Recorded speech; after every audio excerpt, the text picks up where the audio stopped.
The people making Monaco take the mic. I'm Nancy Heslin, and welcome to Monaco Info, the podcast.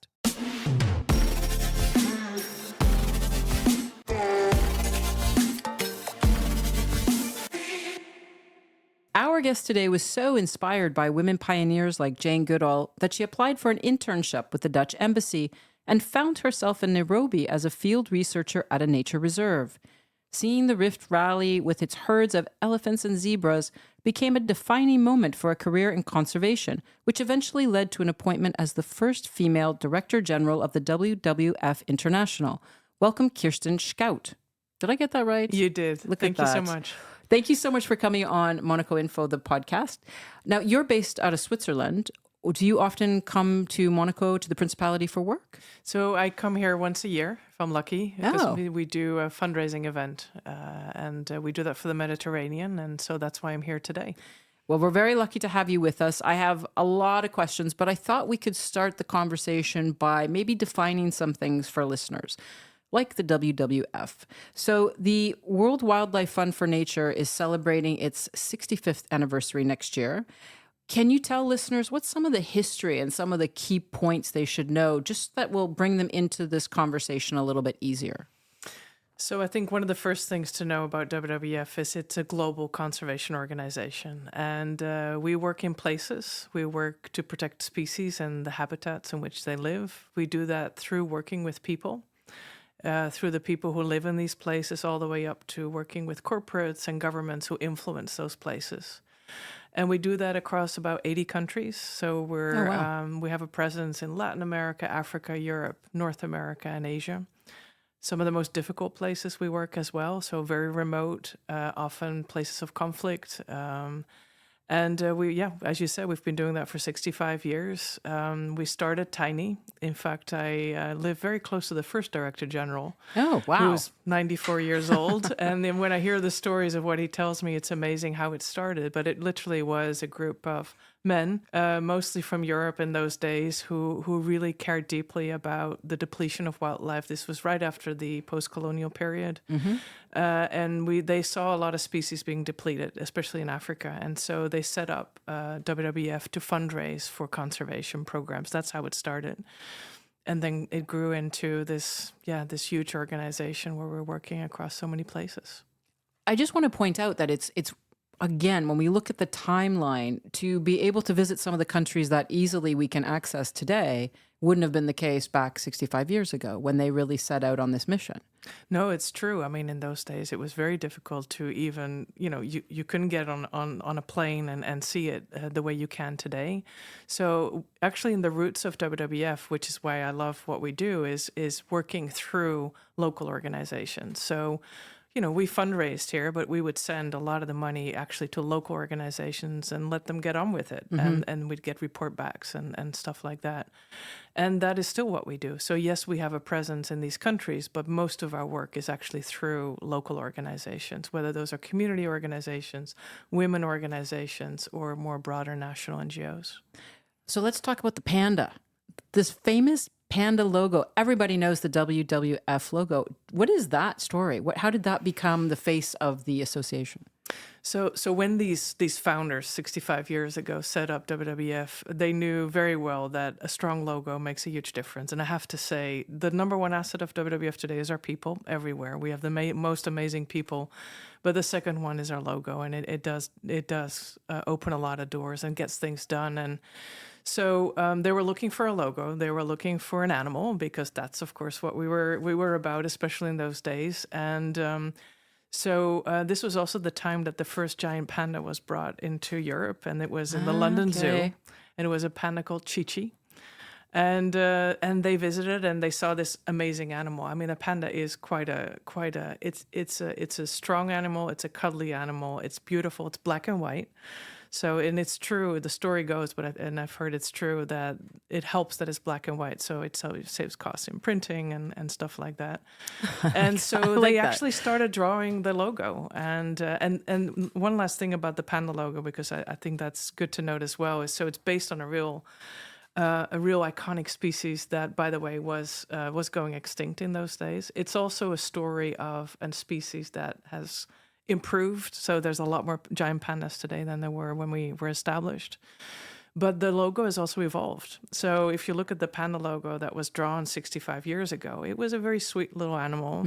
And if you look at the panda logo today, it's much stronger, much bolder, and much more courageous. And that, I think, also symbolizes what WWF is today. Speaking of bold and courageous, let's have a little delve into your life, Kirsten. You were born in the Netherlands. You grew up in Germany and Denmark. You had all these influences and cultures and languages, it seems, from a young age. How did that influence you? How did you adapt to so much change at a young age? Yeah, I mean, I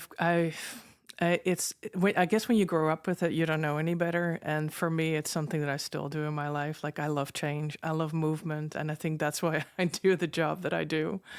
But I think the two influences, definitely, you pointed out, is just moving around a lot, growing up in these different cultures. I also went to international schools, which means that, like, from the age of 7 or 8, I just, my best friends were from different religions, different backgrounds. And it became the most natural thing. So I can relate and engage to anybody. Like, I don't see skin color, I don't see cultural backgrounds or religions. I just don't have it in me. And then so it's the international stuff. The other thing I have to say, we moved to Denmark when I was about 8 years old. And the Netherlands is a great country, and I love Amsterdam, but it's not well known for its biodiversity. Scandinavia is, and so we spent a lot of time as a family in Sweden and Norway, and that's really where Sweden. Me too. Sweden. Me too, and that's where I fell in love really with nature. We'd rent a little house on a little lake, and I spend most of my vacations walking through forests and seeing snakes and insects and birds and fish and. So that's really where my love for nature started. And it's not just my love for nature, but realizing at a very young age that we're so much part of nature, and nature is so much bigger than we are. Now, is that something that comes from also within your family? Was your family involved in conservation, or was this just something that came from within you? It's something that really came within me. Yeah, it's not something. My parents love animals and nature for sure, especially my mom. And I come from a family that has moved around a lot, a very international family. My mother was born in Indonesia. Oh. And I have family in Australia, South Africa, United States. So that's in there. The love and passion for nature is something that I developed. And when you were a young girl, did you dream of doing something with nature when you grew up, or did you want to be a writer? Did you want to be some kind of world-class traveler? So I remember a linguist. Yeah. Oh, that's very exciting. No, when I was about 10 or 11 years old, I just wanted to be a biologist in Africa. Really? So I had this love for elephants, and I still do. There's something about elephants which are really, really quite amazing. When was the first time you saw an elephant? So apart from zoos, it was actually when I went to Kenya. So Really? I got out of the airport, we drove to Nairobi National Park, and we saw these herds of elephants, and they're the most amazing animals. Why? Because we have the zoo experience. So what is it to see them in their natural habitat? So what I love about animals, of course, it's their size. I mean, they are so huge, and so you feel so tiny. And I think it symbolizes a little bit how I see our relationship with nature more generally. But what I love about elephants is that as they go through life, whether you see a tiny little baby elephant, or when you see a teenage elephant, or when you see these big matriarchs, these mothers, you can relate to them. You can see the teenagers, fighting each other. You can see the babies crawling underneath the moms, and you can see these big, majestic matriarchs really herding and showing the way to the rest of their family. So they're actually, as humans, one of the species that I think we can relate to more. We know that they grieve when they lose family members. We know that they have. What do you mean by that? So they grieve when they lose family members. They actually grieve, which is something why it's so painful when you look at the poaching. Right, there's a lot of poaching taking place for ivory. Mm-hmm. We often forget that these aren't just animals that you kill. These are family members of bigger herds of elephants. And so when one of them is shot and killed for their tusks, as happens so many times over such a long period of time, these are real families that are losing family members. And elephants are known to grieve. They go back to the place where they lost their family member, and they actually grieve there. And when you start thinking about that as humans, this is what we're doing. It's not just animals we're killing real feeling species who are losing members of their family, and they're losing memory, right? Elephants have an incredible amount of memory that goes across generations. They will know exactly when to go, where to go to look for water, for example, during dry spells. They know how to get back there. They know where to find it. Nobody really knows why that is, but it's something that they inherit through families over generations. And that's what we're getting rid of as we're killing and poaching these animals. How do you separate your emotions then from work and what you hope that your efforts achieve? Or maybe you don't. I was going to say that. I think for me, there has never been a distinction between who I am and my job. And I think also that's why I can do what I do. Like, I'm not a different person at home or with my friends than I am, like in the office, or than I am here sitting here talking to you. If we go back to when I was 12 years old and I wanted to be that, that field biologist in Africa, I mean, I also was a ranger. I was a youth member at WWF. So I was 12 years old. I was already participating with WWF. And I've been engaged in conservation in different ways and forms, and have always just done what I thought was the right thing. And this, to me, is doing the right thing. I mean, I'm getting emotional when you're talking about elephants. So I think, how do you keep it together when you're in the field and you see such emotion and grief? It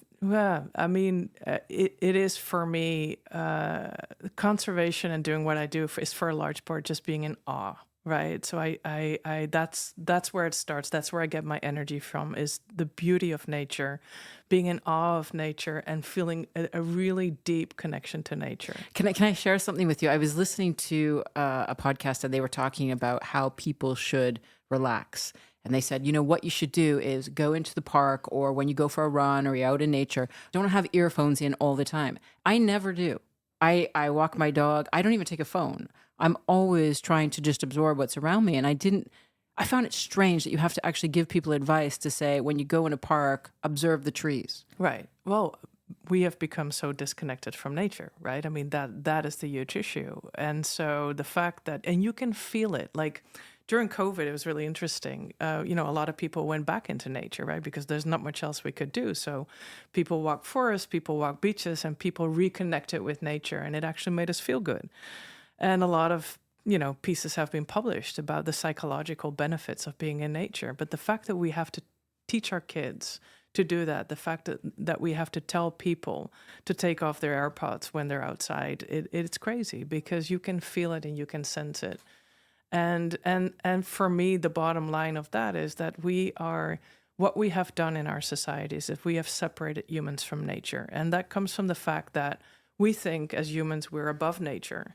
We are here to take care of nature. We're here to control nature in whatever way we want, whether it's controlling rivers and damming them, or whether it's controlling forests and make them all nice and neat, like post stamps. That comes from a long evolution of wanting to control nature and separating humans from nature. The moment you drop that, which is what I don't have that concept, the moment you see that humans are part of nature, that's when I think you really start feeling that connection. And to me, that is also a really important aspect and strategy of what we're doing with WWF. I mean, it's conservation, but a large part is this. It's educating people that nature matters, that we're part of nature, that you're not conserving nature for WWF, nor are you even doing it for species. You're doing it also for the future of humankind. Mm-hmm. How would you define conservation? What does conservation mean to you? Let's go with that. That's a really interesting question. Because when we talk about this and, all of the pressure we feel to reach 2030 and our goals, sometimes I think people get a little lost about what we're actually talking about. So for you, what does it mean? So for me, it means two things. One thing is definitely just, keeping biodiversity intact and with an emphasis on diversity, the diversity of our biological systems, ecosystems, nature. And so it doesn't mean hanging on to every single bit that was here 200 years ago. I don't think that is the right perspective on conservation. To me, it is about looking at the diversity of life on Earth. That includes humans, but that includes the diversity of species and insects and fish and landscapes, and keeping that diversity the second aspect of the definition of conservation for me is around resilience. It's not just about protection, but it's about building resilience into systems and ecosystems so that they can adapt, because we're living in a world that has so many changes and that are happening so rapidly. When you're looking at climate change, when you're looking at conflicts, polarization, just population growth and demand for food. And what we need to do is to make sure that systems, including people and species, can actually adapt to those changes. And that means having strong, resilient ecosystems. If you look back to young Kirsten when she was a ranger, how has your perception of conservation changed? What have been some eye-opening moments for you along the way? And positive. Yeah, I think one of the, to start with a negative thing, I think honestly, what I've seen is just the incredible depletion of biodiversity, right? I mean, whether it was the child or when I really started working in conservation when I was 23 years old, I've always been traveling the world. I scuba dive, I mountain climb, I do everything. I walk through tropical forests. I lived in Africa 25 years ago, and if I go back to those places and compare it to where it is today, it's pretty depressing. I mean, the truth of the matter is, and let's just be honest and open about it, we are losing biodiversity every single day, everywhere. It's out here in the Mediterranean. It's out in Southeast Asia, Africa, Latin America, everywhere. So that, I think, is the one big shock. You see it with your own eyes. I think the other thing that I found is that, back to resilience, is how incredibly resilient nature is. And that's something I've seen over those decades as well. There have been moments where you think you lose something and then it comes back. And I think the species, I mentioned the giant panda is a great example. There have been so many moments where we thought we're about to lose a species, an iconic species. I'm not talking about, the insects and the butterflies that people don't seem to care about. Okay, let's talk about pandas. Let's talk about tigers. These are species that we almost lost, and they're coming back. What do you mean, really, by almost lost? Because again, from people that are on the outside and we read the news and it's like, oh, they're facing extinction. Okay, well, what does that really mean? Like, how close are we becoming to these moments, and why does it matter? So when you're talking, what I mean is basic extinction. I mean, these are species of which there were, millions, thousands, and they've been depleted to several hundred, right? That's what we're talking about. And what I love about it is they have been brought back. Why is that important? That's always a great question. Why are individual species important? I think for me, it starts with a love of these species and nature and the respect of life. We can have all sorts of arguments of why an individual species maybe, who cares if the tiger goes extinct? Like, why would we care sitting here in Monaco? But I think it is a love of life. It's a love of species, first of all. Secondly, these iconic species, especially the bigger ones, but all the way up to the tiny little butterflies and bees and insects that we have, they each have a role to play in the system, right? Just as we have a role to play. And if you take away, the Jenga towers, right? If you take away one block, it's okay. If you keep taking, several blocks, the whole system collapses. And that, I think, is what we're witnessing right now is, we publish a report every other year as WWF called the Living Planet Report. And since 1970, we've lost close to 74% of species, groups of species living in the wild. 74%? 74%. Now, I'm 51. I was born in 1974, which means in my lifetime, we've lost about 74% of species living in the wild. So that's where we are. It's not about the individual. To me, I love individual species, but even if you don't, you keep pulling out those blocks and those Jenga towers, and at some moment, the system will collapse. So it is about a love of life. It's, for me, about a love of our planet, and it's about the future of humankind. What does it mean to be in the field and doing your work? Because when we talk about Kirsten Schuijt, there's all this, she's spent a lot of time in the field. She's been in Kenya, Malawi. Like, okay, what does that mean? Can you describe to the listener, what is a day in the field? What is a week in the field? How long are you actually living like this with your work? Yeah.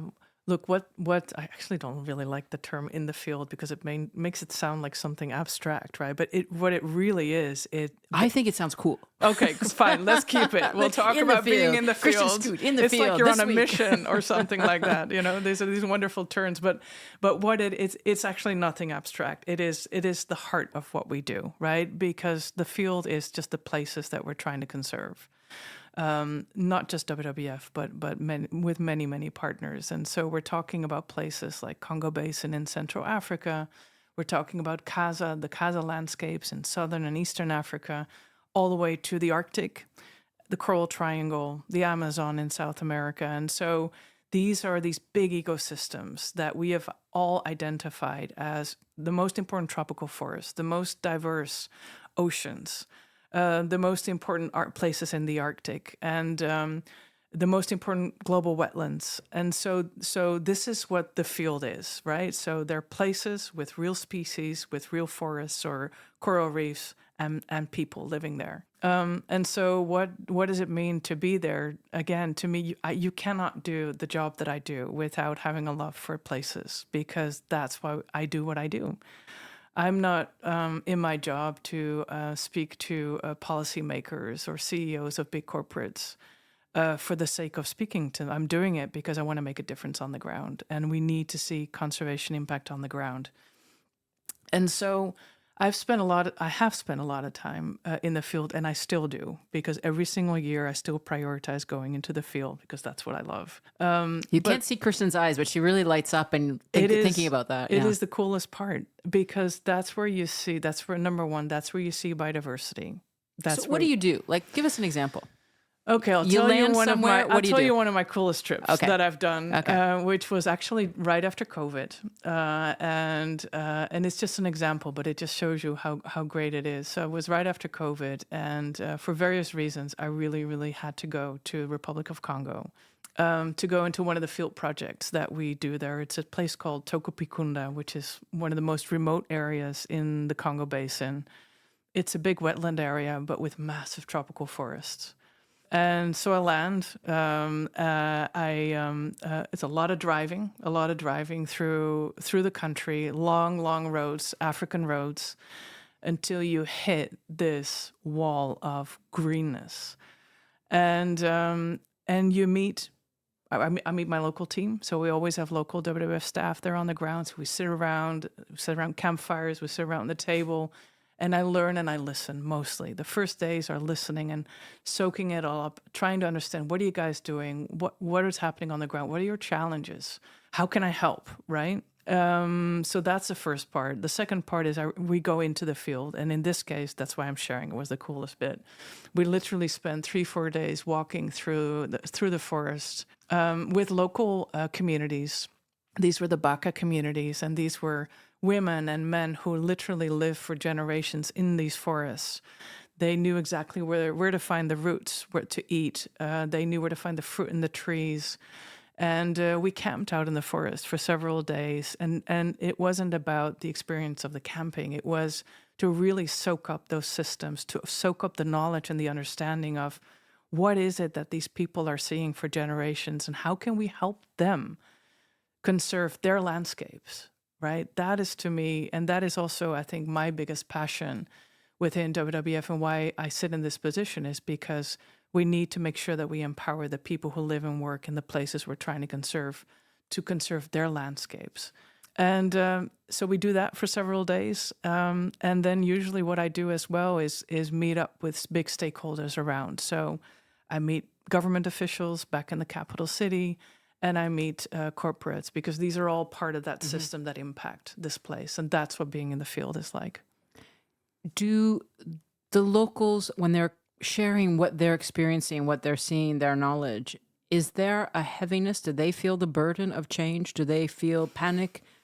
Are they saying, why are we not doing anything? Totally. Because they live and breathe this every single day, right? They, on the one hand, they're seeing this isn't an ecosystem to them. This is home. This is their homes, and they are seeing it being lost over generations. That same group of Baka in Republic of Congo, their fathers knew every single plant. And you can imagine this is like one of the most diverse tropical forests on the planet. They knew every single plant, every single bird. They know where to find, the wild species. Already the sons don't have that memory anymore. So we're not just losing ecosystems and their homes. We're also losing incredibly important knowledge of these systems. And we're losing possible cures for there's a lot of medication coming from tropical forests. So they're seeing their livelihoods, they're dependent on their forest, they're seeing their homes being depleted, and a lot of it has nothing to do with them, right? The forces and the pressures that are causing the loss of these forests or coral reefs is coming from outside. It has nothing to do with them. But this is one of the challenges, right? And maybe as a non-governmental organization, I don't know if it's more difficult or easier for you to be the middleman, to embrace the whole of society approach like WWF. How do you achieve that? There are so many players involved in one decision. So how do we advance? Yeah.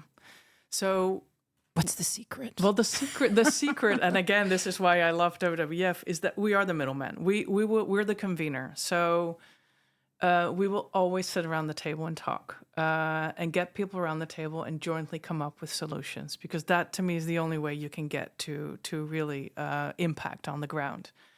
That is under a lot of pressure. And, if you look around, whether it's in this part of the world or other parts, there's a huge pressure on there's a lot of polarization. Mm-hmm. So actually there's a huge pressure for us to take sides, for us to speak out against or for your, black and white, in the box, outside the box. And that's the general trend. And WWF sits in the middle, and actually it's probably the hardest thing to sit in the middle and to still believe that solutions are not found in black and white boxes, but solutions are found in the gray areas in between, and that's what we do. And so it means sometimes stepping outside our comfort zone and talking to people that, that initially have no interest in conservation, and trying to convince them to change their behavior. I have to say the one big lesson for me for being that middleman is that it takes a long, long time. Well, I was going to ask you, how difficult is it to just not react? Because I would imagine some people are quite opinionated, even though they can be a high up as a shareholder in an organization. I find that people are really opinionated, they believe they're right, and they can spend a lot of time. How do you, as a leader, manage all these different personalities still trying to achieve the same outcome? So I think there's one general rule for me is we do react when it affects our mission. So when you're talking about conservation, where you're talking about conservation impact in those places I was just talking about, we do speak up, and we challenge, and we say no, and we draw lines and boundaries. And, WWF has a high reputation. Our brand is very strong, and we don't give it away. And so if you want to work with us, and if you want to move from beyond sitting around the table to really partnering and making a difference, then that comes, that definitely comes at a cost. However, I don't believe that that as WWF or as an NGO, you cannot be constantly engaged in attacking and defending, because you get pulled into 1,000 directions. Conservation today isn't anymore what it used to be, right? We are focusing not just on places and species, we're focusing on food and finance, working with corporates and governments and indigenous groups. And you can imagine the amount of topics that we can be asked to have an opinion on. To me, the most important thing is when it impacts our mission, we'll speak up. All the other stuff, it's up to other people to speak up on that. And what about your role as a woman? Now, I'll be honest, I don't really like asking people too much about, okay, so what was it like for you as a woman growing up? But I would imagine you're dealing with a lot of different cultures in this particular role. First of all, you are the first female director general at WWF International. Do you feel like, first of all, you have some kind of responsibility for gender equality in conservation and leading women? And how do you deal with maybe some of the attitudes that you come across that are just cultural differences? So yeah, it's interesting. So I'm the first female director general of WWF. I was also the first CEO in WWF Netherlands. I was the first female conservation director. And so I've been so many first female roles in my career. I never thought about it. That's the interesting thing. It was never like, okay, now I represent the women of the world in conservation. Look at me. Right? No, never, ever. Like I said, I do it because I love it and because I think I can make a difference. I think that is why I do what I do. I still think I can make a difference in whatever I do. I think the interestingly, in all these roles, the biggest change has been in leadership styles. I think that is where I've seen a big difference between, and that's not just WWF or conservation, but I think more generally is the kind of leadership style. So that, in response to your question, where have I seen some of the biggest challenges? It's, my leadership style is different. So people have challenged me in the beginning, can you make tough decisions? Can you be top down? Can, all the kind of leadership attributes that people usually associate with male leadership styles. And I think my style is I can make very tough decisions, and I have been, which is otherwise I wouldn't be in this job. But I think I'm also more engaging. I'm probably more collaborative. I do have a particular eye for people and relationships. And honestly, I think it's a strength, and I think that's how you get things done.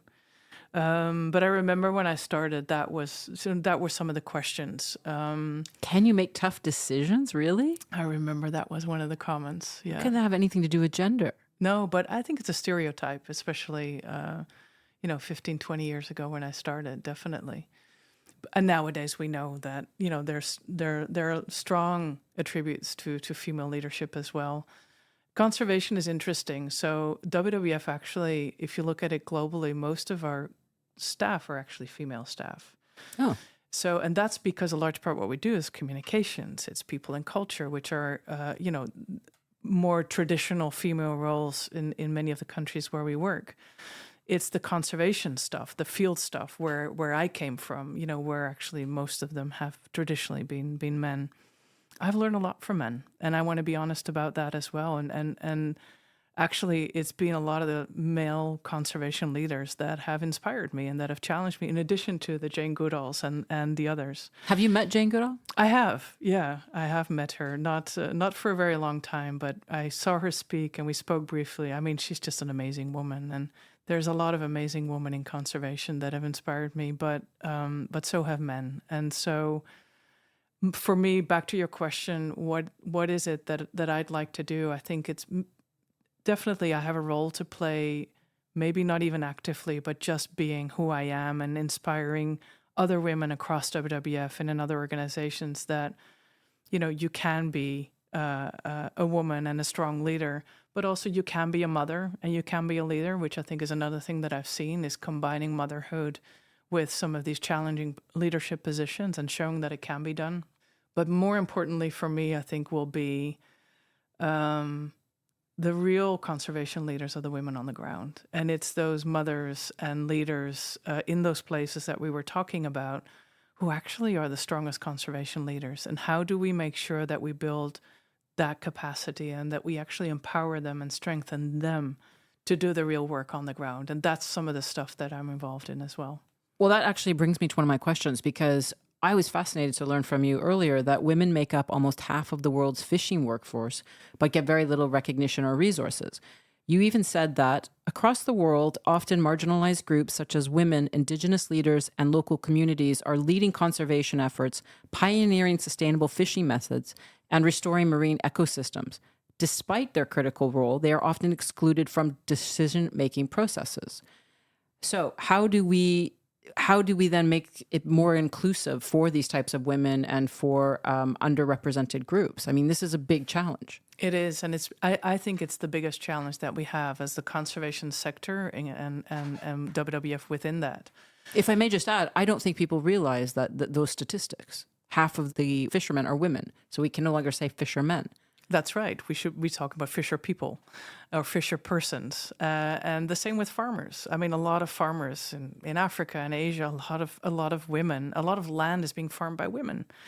who bring their kids on their backs and they go and farm their lands. And so, no, absolutely. I mean, women and women play a key role in the families.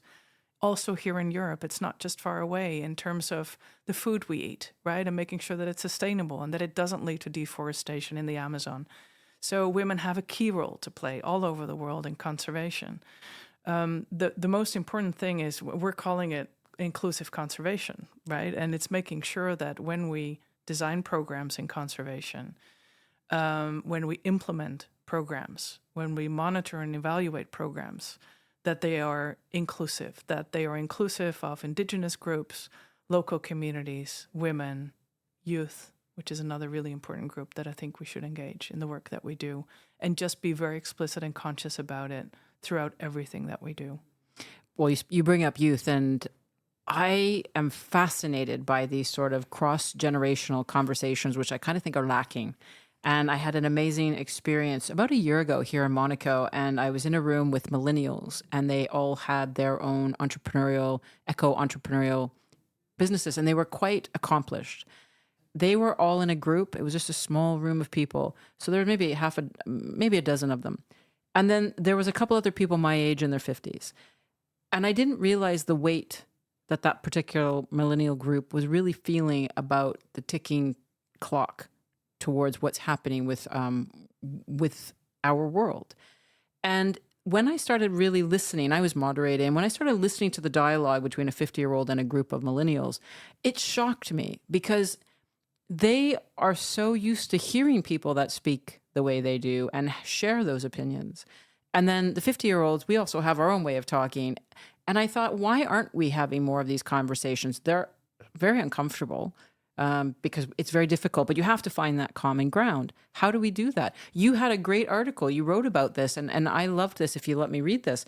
You said, I found myself in Madagascar flanked by two incredible, inspiring women. One, a seasoned conservationist, the other, my 15-year-old daughter. Paint the picture here. What is happening in that moment in Madagascar where you have these two generations that both have a strong impact and influence on you? Well, it was another amazing trip to the field. And for me, so my daughter has grown up in conservation and WWF. Not that she wants to do anything in conservation yet, but so I took her to Madagascar to see. She respects nature like you do? She's in awe? Totally, okay. Totally. And she loves nature. And she will get to a place where she will want to make the world a better place like her mother, but she'll find her own path within that. And being able to take her there and to see real stuff, real action on the ground, rather than hearing about it in the Netherlands where we were living at that moment. And the other woman was Nani, who is the CEO of our Madagascar program, a close friend of mine, an amazing leader for many, many years within WWF. And having these conversations, as you say, in bridging not only generation, but also just cultures, right? I mean, here's this 15-year-old girl who's grown up like most 15-year-olds with iPhones and Netflix and going out in Amsterdam. Those were, I think, the highlights in her life. And having her talk directly to this other woman later, I think is really, really important to show, to teach generations about what is still possible. Because let me back up 1 second, because I wanted to respond to your first point too. I also have done a lot of teaching at universities and with students and my daughter's generation as well. There is a lot of anxiety out there, and I think unbelievable. It is. I had no idea. Climate anxiety, especially, that's going on, and part of it is social media. What they're seeing, it's a lot of drama, a lot of negative news, and part of it is just the world in which we live. Right? It's the reality. I think for me, the biggest challenge for us as WWF, in addition to making impact on the ground, it is finding the good things amongst all that chaos and still finding a way to make a difference. And this, I think, is the most important message that we should have to these young generations, which is why I brought my daughter to Madagascar to see the real stuff that we're still doing on the ground. We can still make a difference, make it concrete. Beautiful things are born out of really, really bad situations of chaos. And even though the world may sound and feel like a bad place sometimes and just so difficult, and you're not seeing how you can still make a difference, through that chaos and darkness, finding those little spots of light and specks of light that you can hang on to and still make a difference and just make it concrete. I think that is for us, in our 50s and our generation, we owe it to the younger generations that they don't lose hope. Again, it was Jane Goodall who said that the biggest threat to today's world is apathy. It's when people lose hope and we all become apathetic and we think, okay, so there's nothing we can do. The problems are so big and so huge. Well, then we might as well sit back and do nothing and give up. And that is the biggest risk. And making sure that we connect and engage these young people to show that, yes, the world is sometimes a difficult place, but we can still make a difference. And you guys make a real difference. Look what happened, just last week in Nepal. Yeah. Look at what happened last year in Kenya. And I can go on in the number of countries where youth have demanded change and have gotten change. And that is what I'm hoping. That's what I'm trying to teach my now 17-year-old daughter and her friends, but also the many other young people, is that, don't stop believing and hanging on to the things where you can still make a difference, and find those spots of light in chaos. Does your daughter and with her friends, do they approach you about these kind of subjects, knowing that you are really the ultimate source? Do they share their anxiety with you? They have questions about what they're reading? They do. I mean, the number one question I get now, they're 17, choosing university. So what study can I choose so that I can get exactly the same position that you're having? They want a blueprint for their CV, which is so... Piece of cake. I love it. I love it. So no, they do. And we have long conversations, which is what I love. So I love kids I just love kids, period. But I love kids all ages. But now we're getting to an age like 17, 18, 19, where they're really interested in the world. And they start asking these questions, which just, I seeing things from different perspectives, as you say, and having debates and real conversations about, okay, so now what? Okay, this is what it is. This is what's going to happen. This is what we can expect. What's my role within that? I think in the end, that's what we have to do. You can't change the world. It is what it is. But what's your particular moment in this time that you can do? I had this wonderful, many years ago, I was in a conference in Zambia, and there was this Zambian youth leader who stood up and gave a beautiful speech.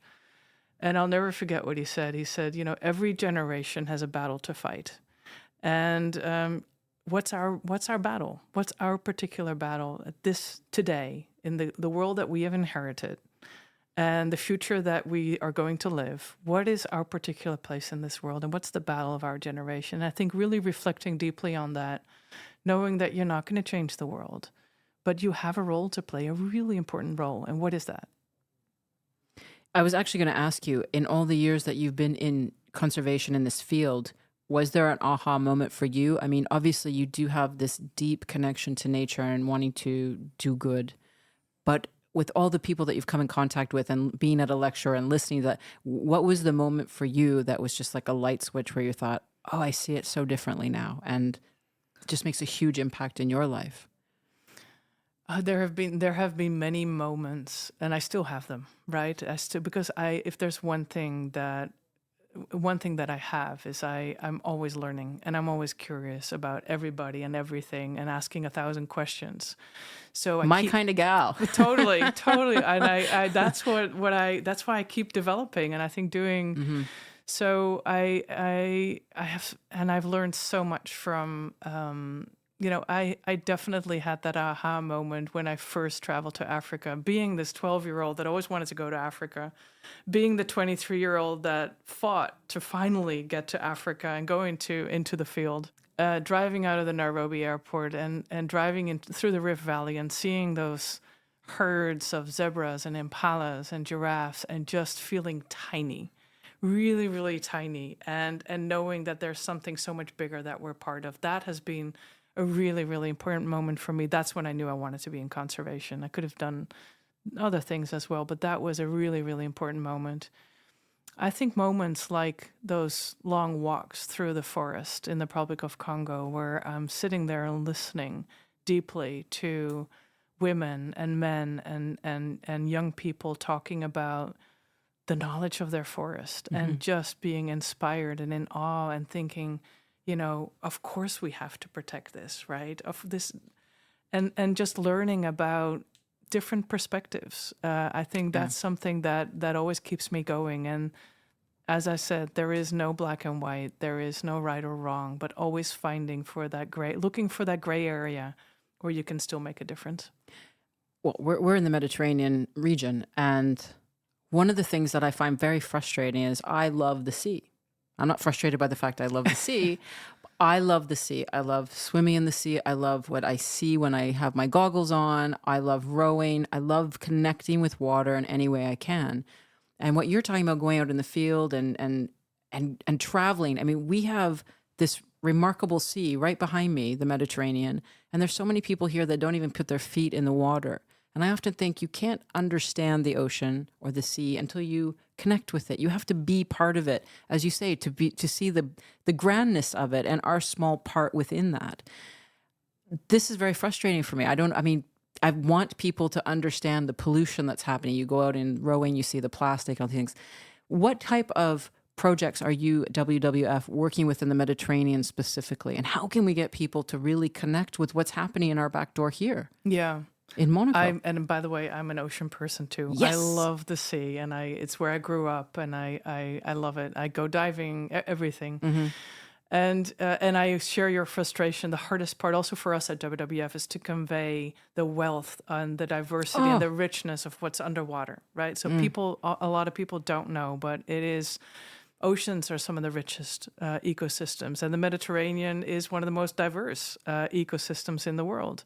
It is also, as you say, it's heavily polluted. It's also the sea in the world that is mostly prone to climate change. I think it's heating up 20 times faster than any other.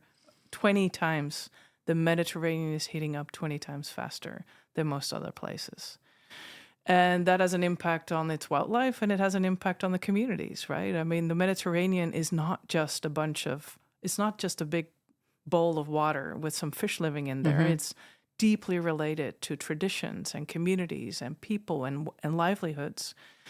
So I think for us as WWF, we've been working here, I think from the very beginning. It's been one of our flagship landscapes, seascapes, where we have been working. We work a lot on protected areas, from marine protected areas to protected areas around seagrass. We work a lot on overfishing and making sure that we turn that around.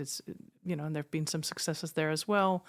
Because you have we do a lot. Sorry, you have long-term collaborations with the Prince Albert II of Monaco Foundation, the Stelios Philanthropic Foundation. You work with them as well in these areas. Yeah, which again is why I'm here. So this is something that we've been doing for 13 years, and every single year we fundraise, and we fundraise for the Mediterranean Sea, and that goes to the work on the ground that we're doing on some of these topics. So if the Mediterranean specifically is heating 20 times faster than it should be, would you call that a tipping point? Because I hear this reference of tipping point. Can you describe what is a tipping point and why they matter? Yeah, so tipping points is, when you keep on, it's actually back to the Jenga tower that we were talking about. When you deplete a lot, over time.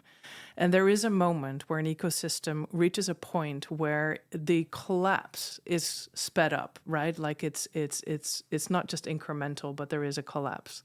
One example, I don't know about the Mediterranean. There are well-known tipping points. I'm sure we're close to it in the Mediterranean. The two tipping points globally where we are closest to is in the Amazon and in the Arctic. Where in the Amazon, we know that we have been deforesting so much that there is a moment of a point of no return where you lose so much forest that the local climate, for example, changes, because forests play a key role in regulating climate locally. That you keep deforesting, that actually there is a tipping point that the whole Amazonian ecosystem collapses. We're seeing it in the Arctic, right, where we're losing so much ice and sea ice and land ice, and there is a moment where that whole ecosystem will collapse as well. If you're thinking about the heating up of the Mediterranean, and you add to that, the massive overfishing over such a long period of time, and you add to that pollution, including especially plastic pollution, which is killing so much wildlife in our oceans globally, There is a moment where the system can no longer function as it is, and then we reach a point of no return. We're not there yet in the Mediterranean. I want to be clear that there as well. We can still make a difference. And one thing I have to say, because you're an ocean person, one thing that I love about the ocean at this moment in time is this is the time of the oceans. Again, having been in conservation for so long, we've talked about species, we've talked about tropical forests. The oceans have never, ever gotten a lot of attention because it's just far away, exactly the reasons you've said. But right now, it's the decade of the oceans. And so, we just got the WTO, the World Trade Organization fisheries subsidies agreement ratified. We're about hopefully... Which means what? Which means that for the first time, there's lots of money, and we're talking billions of dollars going into unsustainable agriculture, unsustainable fisheries globally. And this fisheries agreement means that we're going to shift those subsidies into more sustainable fishing. It means that subsidies of governments to large-scale fisheries can no longer go to the depletion of fish stocks globally, And so that's a huge, that's not additional money. That's actually shifting the money that's out there already into more sustainable practices. High Seas Treaty, is about to be... And what does this mean? It's supposed to be rectified sometime in September, but what does that actually mean? And why is it hopeful? Well, what is hopeful? So what it means is that countries put their signature under a global agreement, like we have for Paris. We've got, the climate agreement, and they agree to a whole set of objectives to make a change, right? That's basically what ratification means, is that it could be all countries in the world, it could be a subset of countries, but they basically agree to a set of goals and objectives of what they're going to do, and they're going to monitor it and hopefully hold themselves accountable as well to that. So why that is important, these global agreements, especially today, is because we live in a world where a lot of people like to challenge us that multilateralism is dead, right? That collaboration is no longer possible at a global level. We're seeing blocks, we're seeing polarization, people, sitting against each other. What the oceans world at this moment is showing is that actually collaboration is still possible. And in fact, it's necessary if we really, really want to make a change in the oceans. The one bit that I'm very disappointed about that we didn't get is a global plastics treaty, and we've been fighting really hard to get it with others. A few weeks ago, we hoped to get it. That's right. In Geneva. In June, wasn't it? And actually here in June in Nice, and I was here as well, and we're still not getting it. What is the issue for that? What is the reason that particular treaty cannot come together? Well, it's very simple. It's economic interest. So plastic is made of oil, and we use plastic a lot, and let's be honest, there's a lot of good plastic. There's a lot of value in plastic. But the problem is at this moment is that there is a lot of economic interest in making sure that we keep producing a lot of plastic, because that's what makes a lot of money, especially for countries that make oil and that have oil in their backyards. And so that has been the biggest problem at this moment. There's a lot of economic interest not to have a global plastic treaty. I don't know what to say. Well, I'm very upset because we're talking about conservation on this podcast, but you know what the real big issue with plastic is? It's not just conservation and species. It's actually health, right? And it's the health of if it's our health, but it's the health of our children and grandchildren. And that's the biggest issue that people are failing to see. Again, it's not about nature out there. Nature is us. I do have one quick question before I sort of just round off with how do you feel hopeful about the future and what you're actually doing to move towards 2030 and beyond. But deep sea mining, this is a pretty hot topic. Is this going to be something that's going to be difficult to get people to agree on the same level? I mean, people argue about this subject all the time. It's all about money. Can you, in maybe a sentence or two for listeners, just explain really what are we talking about with deep sea mining and what do you see as the way forward? So with deep sea mining, of course, the issue is that there are rare and precious metals that we use for our iPhones and for our laptops. And so all the things that we cherish, they require a particular type of mineral, and they know that that's being found at the bottom of the sea. The problem is that these are nodules. So these are really highly valuable nodules that are found deep in the sea that require special techniques in order to take them out of the sea.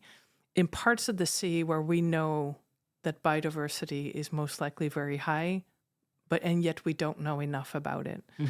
So these are, as we know, we were just talking about how incredibly threatened the seas are, no matter where you sit. And on top of that, now we're going to say, okay, let's start mining these nodules.